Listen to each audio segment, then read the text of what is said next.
¿A dónde rayos se van los recaudos del impuesto de ventas y usos? Podemos utilizar la historia del IBU y COFINA como una de esas historias de lo que no debe ocurrir en Puerto Rico. Todo eso lo discutimos hoy en el Cuadre.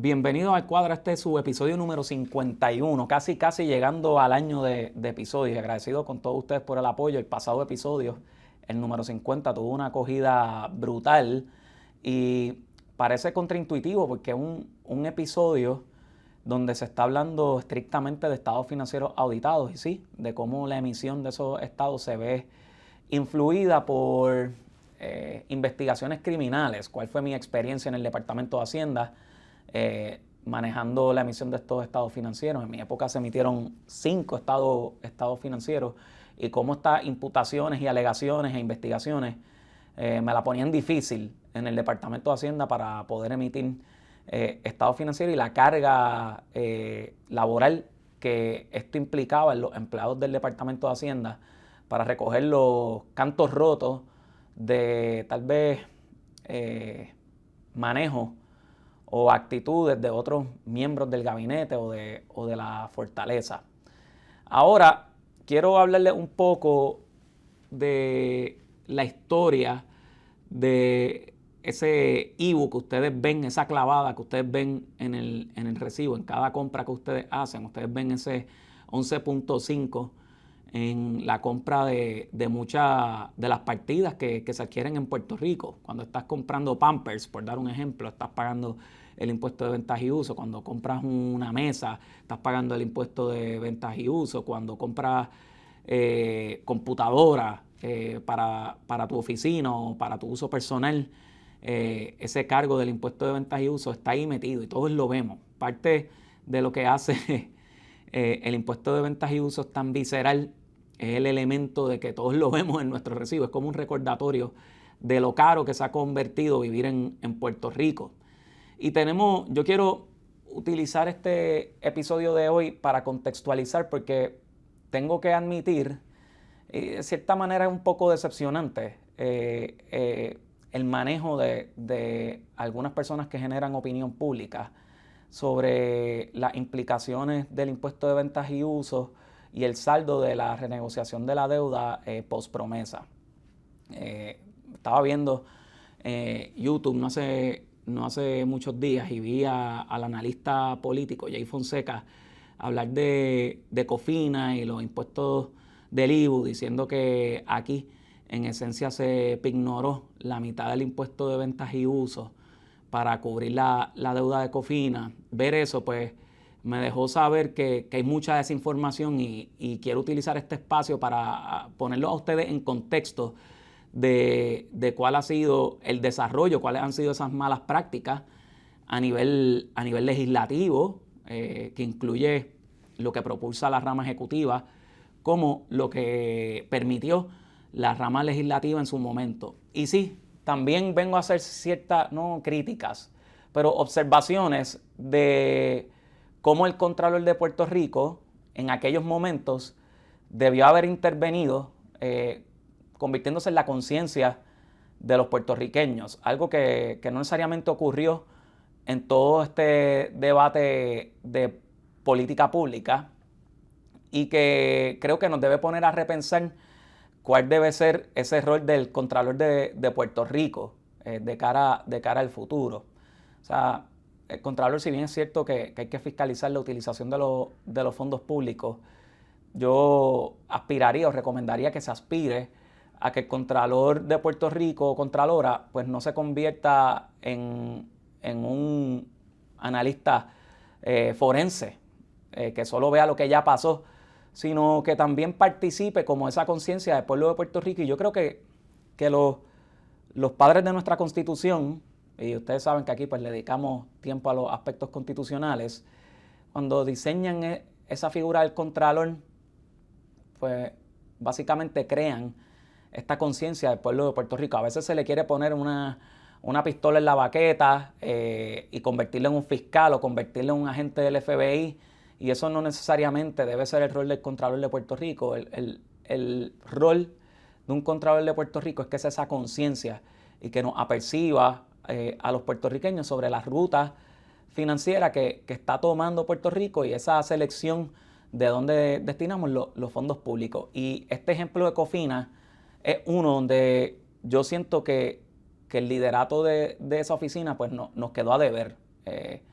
Entonces uno los ve tal vez concentrados en otros temas que son un poco más estériles, que también responden a referidos que hacen otras agencias o municipios o instrumentalidades públicas, donde básicamente refieren a cualquier pelagato con mucho respeto para que hagan y deshagan, y pierden de perspectiva que también el jefe de agencia pues tiene un deber, no necesariamente de referir, sino de intervenir y no ocupar necesariamente al Contralor de Puerto Rico con cosas que son mucho menos importantes que la deuda pública, por darle un ejemplo, o los procesos presupuestarios de Puerto Rico, o participar más del proceso legislativo, escuchar más a esa figura, porque Puerto Rico tuvo la quiebra más grande de mercados municipales.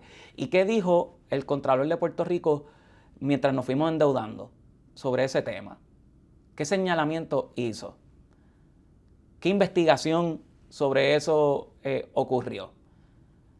Pero si vemos a una secretaria metiéndose en las redes sociales para asuntos personales en la computadora, pues eso se refiere a la oficina del Contralor y hasta interviene ciencia forense y se crea todo este operativo que en cierta medida pues es como una manera totalmente desproporcional de lo que son las prioridades, un aspecto, por darle un ejemplo, que debía haber manejado el jefe de agencia y haber implementado las acciones correctivas y no haber llegado a esos niveles, porque ocupar la Oficina de Ética Gubernamental, la Oficina del Contralor de Puerto Rico, el Departamento de Justicia, con querellas o planteamientos que debieron haberse resuelto en las agencias, pues lo que hace es distraer y evita que estas figuras, como en el caso del Contralor de Puerto Rico, pues intervenga como la conciencia de Puerto Rico en los temas medulares. Y yo voy a utilizar hoy Cofina para esta historia de lo que no debe ocurrir, de cómo fue ese tracto y cómo utilizamos la emisión del impuesto de ventas y usos para comprarnos tiempo y evitar una quiebra que eventualmente ocurrió como quiera. Y si no aprendemos de nuestras lecciones, yo creo que nos vemos en una situación de cometer los mismos errores del pasado. Y quisiera que este espacio pues sirva a los que nos ven y consumen este producto, que yo sé que puede ser un poco árido y a veces pudiéramos rayar en lo aburrido, pero si estás aquí es porque te importa y yo creo que eso es fundamental. Así que vamos a hablar un poco de la historia de Cofina. Cofina fue concebida en el 2006, yo no sé si ustedes se recuerdan, la campaña electoral del 2004, yo estaba creo que en 10º grado aproximadamente. Recuerdo que fue bien matizada por visiones de querer implementar un impuesto de ventas y uso, un sales tax. Si mi memoria no falla, el gobernador el candidato a la gobernación, Pedro Rosselló, quien había sido gobernador de Puerto Rico en la década de los 90, pues propulsaba la implementación de un impuesto de ventas y uso, mientras su adversario político, Aníbal Acevedo Vilá, quien eventualmente gana las elecciones, pues entendía que no debíamos correr por esa ruta y fue un tiroteo político, tal vez un tanto superficial, porque la política en Puerto Rico puede ser algo teatral en ciertos aspectos. Y luego de todo este tranque, cuando juramenta el gobernador Aníbal Acevedo Vilá, se da cuenta que hay un desfase brutal en el gobierno de Puerto Rico. Yo tengo que decir que se ve en cierta medida el carro pistoneando en el cuatrenio de la gobernadora Sila María Calderón.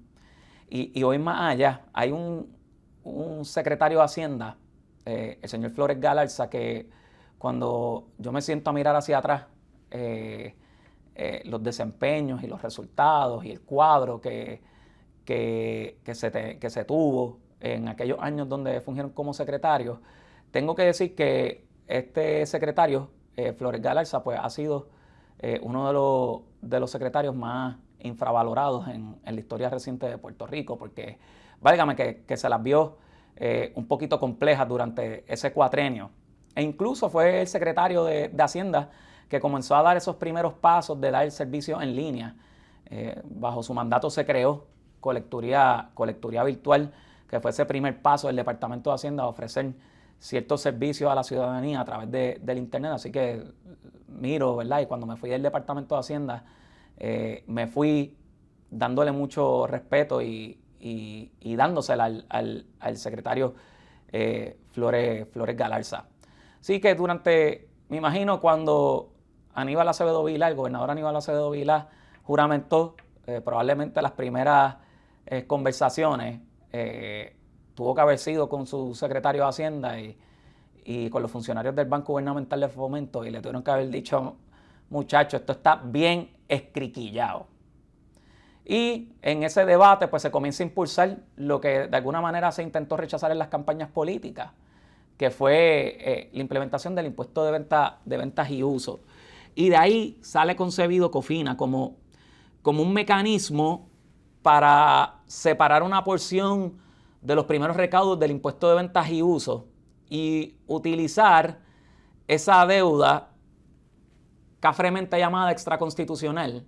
Y esto es uno de los temas que luego en promesa se toma en consideración, pues se utilizó para pagar y refinanciar ese tipo de deuda. Y a su vez, vamos a ver en el proceso legislativo cómo se siguió añadiendo el alcance. Como que vimos esa tarjeta de crédito y de repente vimos que podíamos utilizar para refinanciar ciertas deudas que teníamos y poderle dar liquidez al gobierno de Puerto Rico.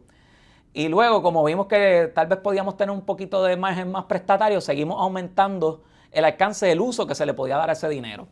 Y COFINA tiene una peculiaridad porque se crea esta corporación pública y la misma se encargaba como que de asegurar que esos primeros recaudos del impuesto de ventas y uso fuera primero a este instrumento para poder pagar esos bonos. Y sirvió esa corporación pública como de una garantía de que, mira, se va a implementar el impuesto de ventas y uso, pero la totalidad de los recaudos no necesariamente se va a mezclar con todo el desmadre que había en la cuenta del secretario de Hacienda, sino vamos primero a depositarla aquí, separadita, para garantizarte tu pago, y luego lo que sobre, como una cascada, pues va al desmadre del fondo general. Eso es lo que se concibió con este instrumento. Entonces, tengo que decir que luego se fue mutando ese ejercicio. Y tan reciente como en el 2009, cuando entra la administración de Fortuño, es que comienza a haber ese primer cambio decisivo, donde ocurrió la expansión del alcance para lo que se podía utilizar ese dinero. Y ahí empezamos nuevamente. Empezamos a abrir, y ciertamente hay que ponerlo en contexto y espacio. Si no necesariamente estamos dispuestos a hacer las reformas estructurales que implica, que no es exclusivamente despedir empleados públicos, sino reformar de una manera mucho más marcada, pues estas cosas lo que terminan es comprando un poco de tiempo. Y yo tengo que hacer unas críticas al proceso en cómo se dio todo esto, también reconociendo que yo no estaba sentado ahí en los zapatos de los funcionarios, pero definitivamente el tracto histórico te deja saber que se pudo haber hecho un proceso algo distinto, donde hubiese más información de cara a la luz del sol y no necesariamente un ejercicio un poco más teatral, que en cierto sentido fue lo que ocurrió en la Cámara de Representantes del 2009, presidida por la que hoy es gobernadora de Puerto Rico, Jennifer González.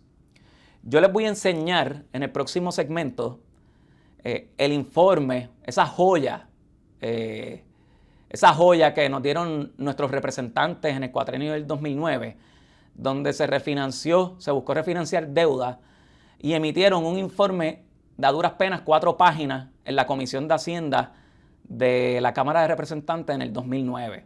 Para mí siendo uno de los episodios, uno de los ejemplos de la poca profundidad con la que se tocan estos temas y el daño que este tipo de estilo legislativo le ha hecho al pueblo de Puerto Rico y lastimosamente, fuera de la Junta de Supervisión Fiscal, en algunas instancias, no hay un contrapeso a la falta de rigor en el proceso de creaciones de leyes en Puerto Rico. Así que yo les voy a pedir que se pongan cómodos, que vamos a regresar a dar ese tracto histórico y vamos un poco a corregir o a, de alguna manera, aclarar estos estribillos de desinformación que suenan muy bien para los likes y para tal vez abrumar a la gente con información que es imprecisa e incorrecta de parte de algunas personas que generan opinión pública en Puerto Rico. Así que les pido que se pongan cómodos y regresen, ya ustedes saben, con la calculadora, que vamos a entrar en los aspectos más numéricos y más entretenidos de todo este análisis.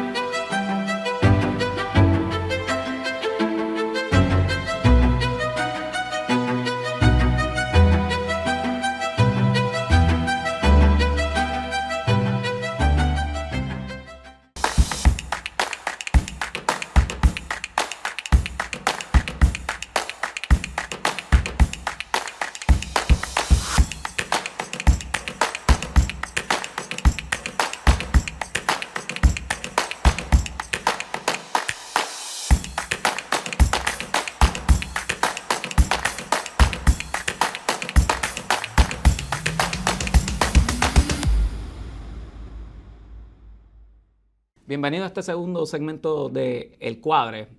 Les estaba hablando un poco de la historia de Cofina con el fin de aclararle a ustedes a dónde se va el IBU.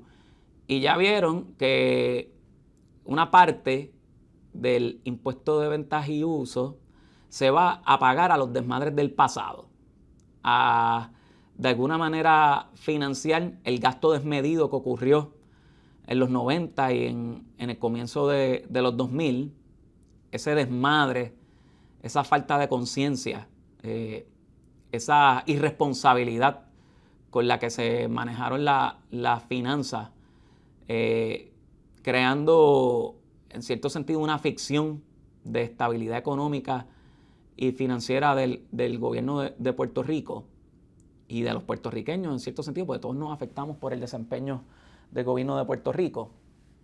Y le había traído un poco del trasfondo legislativo que comenzó en el 2006, luego se crea la Corporación Pública en el 2007 y quiero traer esta parte de refinanciamiento que creo que el cambio decisivo vino en el 2009. Le voy a pedir a la producción que presente este gráfico. Pues sí, en el 2009 comienza el alcance o el aumento del alcance de el desmadre en utilizar los fondos del IBU para básicamente cubrir nómina.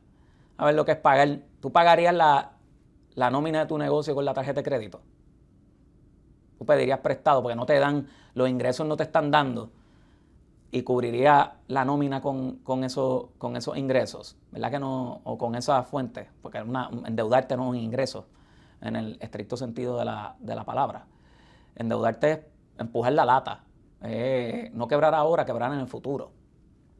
Y en cierto sentido esa ley 1 del 2009 trae este planteamiento. Y sí, se trata de crear un blindaje financiero para decir que una parte iba por una infraestructura no necesariamente ocurrió y lo poco que ocurrió pues no tiene el rédito. Al final del día ya la quiebra de Puerto Rico parecía casi inminente desde el cuatrenio de Sila María Calderón hasta lo que vemos en el proceso, y no necesariamente por las determinaciones de Sila. Ahí es donde, en ese cuatrenio, es donde el carro comienza a pistonear y se ven en los informes financieros. Pero eso viene delimitado. El curso financiero de una organización, a pesar de que hay transacciones y eventos que se reconocen en ese mismo año, la vida es como la vida es continua y se ve influido por lo que ocurrió en el pasado. Los resultados del presente vienen influidos por decisiones y omisiones que uno hace en el pasado. Así que cuando digo que el carro comenzó a pistonear en el cuatrenio de Sila María Calderón, no necesariamente implico que fue por ella. Implico que hubo decisiones del pasado que comenzaron a reflejarse también en ese cuatrenio. Entonces yo quiero enseñarle a ustedes, le voy a pedir ya mismito a la producción que enseñe este informe. Yo tengo que decir que esto es una vergüenza, ¿verdad? Y hubiese sido bueno que la figura del Contralor de Puerto Rico hubiera participado más activamente de estos procesos. Nosotros no debemos aspirar a tener un patólogo forense exclusivamente como Contralor de Puerto Rico.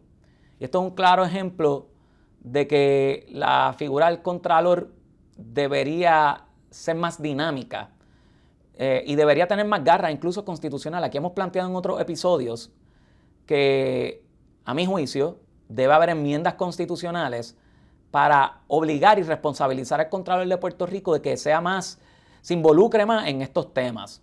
Miren cómo una pieza legislativa, que fue el proyecto de la Cámara 598, tiene un informe positivo donde básicamente abre el alcance de el dinero que se puede tomar prestado a través de COFINA, básicamente ignorando los recaudos del IVU para gastos operacionales del gobierno central. Básicamente comprando tiempo para evitar las decisiones fundamentales que se tenían que hacer en aquel momento. Ese deber histórico que tenía la Cámara de Representantes. Miren cómo le dan pichadera con un informe de 4 páginas, viendo la medida positiva, y al final yo creo que escriben un poema de lo que no debe ser el proceso legislativo en Puerto Rico. Y es lamentable que estas cosas ocurran así. Estos 2 últimos párrafos para mí son una joya de cómo se ignoró el futuro y se le dio la espalda a la juventud de Puerto Rico con este tipo de medidas.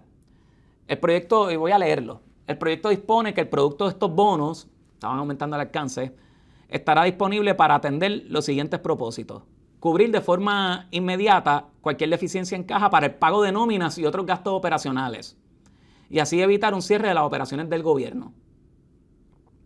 Se hizo un análisis de lo que era esencial para correr el gobierno, para solo cubrir lo esencial, ya que no teníamos para todo. ¿Ven cómo se utiliza la deuda para evitar las determinaciones complicadas que debe tomar el gobierno de Puerto Rico?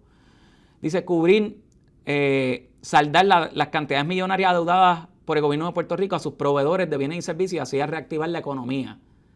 Siguieron gastando, cogiendo de pensuaca a los suplidores, y después no tenían con qué pagar y tuvieron que emitir deuda para pagarle al pasado. Nutrir un fondo de estímulo económico para promover la reconstrucción económica de Puerto Rico. Por ir para abajo nos fuimos en el 2008, es que esto vino bueno de verdad, con la recesión, una reactivación económica que no vimos, fuera creo del último año del cuatrenio, que en gran medida vino por los estímulos de fondos federales. Y pagar la deuda, esto me parece una cafrería, cuando hablan de la deuda extraconstitucional que está en el banco y otra deuda en el banco respaldada por cuentas del secretario de Hacienda, es decir, que pagar deuda para atrás. y de ser necesario nutrir el fondo de emergencias para atender eventos catastróficos. Esto es letra nada más. Ustedes saben cuánto había en el fondo de emergencia cuando yo llegué al gobierno de Puerto Rico como secretario social de renta. Había 0. Entonces vemos este párrafo, para mí denota el tono. Y luego te dice, los bonos de Cofina son la fuente de financiamiento más costo efectiva para el gobierno. Pues estos bonos gozan de una clasificación crediticia más alta que los bonos de obligación general del Estado Libre Asociado de Puerto Rico. Básicamente, ¿qué está diciendo? Vamos a coger la única nota de crédito que está ahí más o menos y vamos a explotarla. Vamos a cogerlo, vamos a darle como banchis robado, sin necesariamente hacer esa reflexión comprensiva que va más allá de lo que pasó con la Ley 7. La Ley 7 se quedó pequeña con lo que se debía ocurrir para, de alguna manera, darle espacio a las reformas que necesita el gobierno de Puerto Rico. La intervención del Estado siguió siendo igual, los permisos siguieron siendo igual de desastrosos. Eso viene, o sea, los issues que nosotros estamos viendo hoy de falta de reforma contributiva, de esta intervención tan ineficiente e inadecuada del Estado, estas cosas vienen de antaño. Esas reformas no se hicieron ahí. Entonces te deja saber que en cierto sentido el tono es comprar tiempo. Y en cierta medida, pues esos 2 párrafos para mí fueron, de alguna manera denotan lo que ha ocurrido en el gobierno de Puerto Rico, y que ojalá un Puerto Rico post promesa pues podamos de alguna manera u otra manejar las cosas de una manera distinta, porque si no van a ocurrir las mismas cosas. Pues, ¿qué ocurrió en el futuro? Que pues creamos un gobierno que después no podíamos pagar, un sistema de pensiones que no podíamos pagar, una nómina que no podíamos pagar y que no estaba produciendo los servicios para activar la economía, tal vez como se le vendió a la ciudadanía, que entendían que el gobierno tenía que estar interviniendo en todo para de alguna manera planificar una economía, que no necesariamente ocurrió. Pues llegó promesa. Llegó promesa, y ahí viene el estate de la deuda, que incluyó lo de Cofina, y lo de Cofina tuvo una parte bien particular, porque los bonistas de los bonos del gobierno central decían, pero mira, es que esto también, aquí hubo como una excusa y crearon un mecanismo distinto, pero todo esto es del mismo pote y debemos todos participar por el mismo proceso de quiebre. Y ahí pasaron unos años durante promesa de litigio de qué se hacía con estos bonos, y luego se partió ese flujo de determinada manera, como vemos aquí, y una renegociación de los términos de deuda de Cofina, donde pues sí, se mantuvo ese carácter de deuda que no necesariamente viene respaldada por las obligaciones generales del Estado, que sí va a seguir cubriendo Cofina, pero se redujo el principal de $18,000 millones a $12,000. Hay críticas que se hacen de ciertos analistas políticos que ellos creen que desde el micrófono ellos hubiesen podido lograr un recorte de deuda más grande. Pues muy bien, eso se respeta, qué bueno que tienen el derecho de opinar libremente, pero no es lo mismo desde el micrófono que en un tribunal. No se escribe igual. No es lo mismo esa película, decir, aquí debimos haber hecho algo distinto. ¿A cuenta de qué? ¿Qué factor histórico se está utilizando para decir que un negocio es bueno o malo? Y yo les digo algo, en la vida no hay negocio perfecto. Entonces se hacen esas críticas y pues se respetan, pero sí hubo una reducción significativa en el proceso, en este proceso de renegociación de los términos de deuda. Le voy a pedir a la producción que presente parte de los términos de renegociación de la deuda de Cofina, donde básicamente te dice, aquí usted puede criticar lo que usted quiera. Usted puede criticar, y eso es parte de ello. Yo critico también, eso es parte de. Pero aquí vamos a hablar de números. Y vamos a hablar de lo que ocurrió, vamos a medirlos con números. No con hipótesis, no con especulación, no criticando desde la comodidad del micrófono sin ningún vaqueo histórico. Aquí vamos a hablar de cuál fue el resultado. Miren, estos son los años, aquí puse unos ejemplos de cuánto era el servicio a la deuda de Cofina previo a la renegociación de la deuda y posterior a la renegociación de la deuda. Y sí, se redujo significativamente. De hecho, Puerto Rico está más o menos middle of the pack con relación a su deuda pública, el servicio de la deuda pública, con lo que se mide con su Producto Nacional Bruto, Producto Interno Bruto. Puerto Rico hoy no necesariamente tiene un issue de un endeudamiento gigantesco. Pues sí, está endeudado. Pues recién estamos saliendo de un proceso de quiebra. Y no es como que te van a limpiar todo por ir para abajo, para quedar más óptimo que los que han sido responsables. Aquí fuimos unos irresponsables y hay unas consecuencias en ese proceso. Entonces, quiero enseñarle lo que sí logró esa renegociación de la deuda antes de culminar. Eliminó cerca de un tercio de la deuda del principal, produjo un alivio sustancial en los primeros años, eso claramente está ahí. No, y lo vamos a ver más adelante, aquí no se utiliza la mitad del IBU para enviarse a la Cofina, eso es un disparate, con mucho respeto a quienes digan esto no funciona así. Y evidentemente, cuando uno mira el saldo, cerca de una tercera parte, 37% de la acumulación de intereses y principal que se pagaba al servicio a la deuda, pues se redujo con este plan de ajuste post quiebra. Le voy a pedir a la producción, vamos a hacer un ejercicio.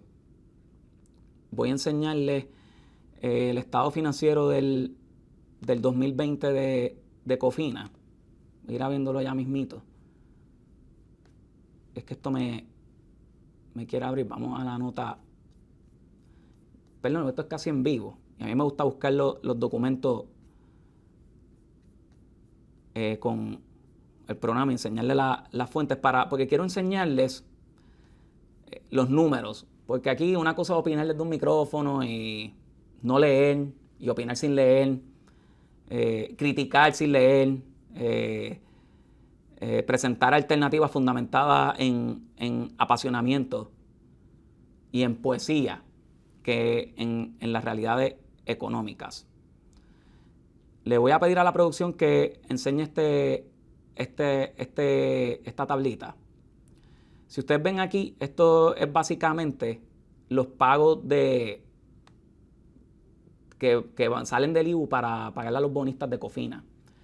Y aquí vemos en el año 2021 447 millones que va del pago del IBU a pagarlo a los bonistas. Esto incluye intereses de 430 millones y principal de 17.5 millones de dólares de amortización. Entonces yo les voy a pedir a ustedes que vayan a la página del Departamento de Hacienda. Incluso vamos por aquí para enseñarles la totalidad. Usted va al website del Departamento de Hacienda, una página que tiene un cúmulo de información brutal. Pueden ir al área de inversionistas, opriman ese tab y van básicamente a la información de estadísticas y recaudos. Y aquí hay una tablita bien chévere del impuesto de ventas y uso. Recuerden que yo no quiero fuentes filtrando mi información. No quiero gente necesariamente llevándome información en algunas instancias prejuiciadas por sus sentimientos y sensaciones. Y yo espepitar desde un micrófono sin hacer la validación. A mí me gusta utilizar información pública porque con la información pública usted puede hacer un juicio del desempeño de su gobierno. Y vamos a mirar el año 2021, que es el que te dice que se va a pagar 437 millones entre intereses y principal. Si fuera cierto que la mitad del IBU va para pagar Cofina y vamos a pagar 437 millones, pues aquí yo tengo que ver que se recaudó de IBU cerca de 900 millones de dólares. La vida es muy numérica. Entonces, cuando vemos aquí esta tablita, la publica el Departamento de Hacienda de manera mensual con todos los componentes del IBU. Todos los componentes del IBU. Cofina lo único que ignora es el 5.5% del IBU. ¿Por qué? Porque en aquel momento fue el IBU que se creó y cuando se aumentó al 11.5%, siempre reservando que 1% es totalmente municipal y 0,5% de los fondos estatales también van a los municipios, pues se hizo un IBU aparte. Realmente nosotros no pagamos un IBU de 11.5, nosotros pagamos un IBU de 4.5, de 5.5, otro de 4.5 y uno de 1%, que te da el 11. Y aquí vemos que del 5.5 se recaudaron 1.5 billones. Eso es casi 4 veces lo que se pagó a los bonistas de Cofina. Entonces yo me pregunto por qué el analista político Jay Fonseca reitera que se paga la mitad del IBU en Cofina, en los bonos de Cofina. Si el número claramente, y si lo vemos de la totalidad del IBU, porque sus referencias son a la totalidad del IBU, el IBU en el 2021 recaudó 3.100 millones de dólares. ¿Ven cómo también a veces intoxicamos la conciencia de las personas con datos imprecisos? Yo creo que hay que leer más. Si uno va a analizar las finanzas públicas, debe educarte un poquito mejor. Antes de utilizar el micrófono como una herramienta para intoxicar con datos que son imprecisos. Yo no tengo problemas con que desde el micrófono se diga que pudieron haber renegociado mejores términos de deuda. No tengo ningún problema. Pero por otra parte, decir que la mitad de algo se va para pagar una deuda cuando los datos, o los datos no son los datos, dicen una cosa totalmente distinta. De hecho, de la totalidad del IVA, un poco más del 10%. Una décima parte, un poquito más de una décima parte, 400 y pico millones de 3.000 millones. Entonces, pues en cierta medida, decimos que los datos son los datos, pero ignoramos los datos para construir una opinión imprecisa. Y eso me parece totalmente injusto. Y para eso está el cuadre. Si les gustó este episodio, dale like, oprime la campanita, suscríbete al canal de Dura Streaming y nos vemos en la próxima.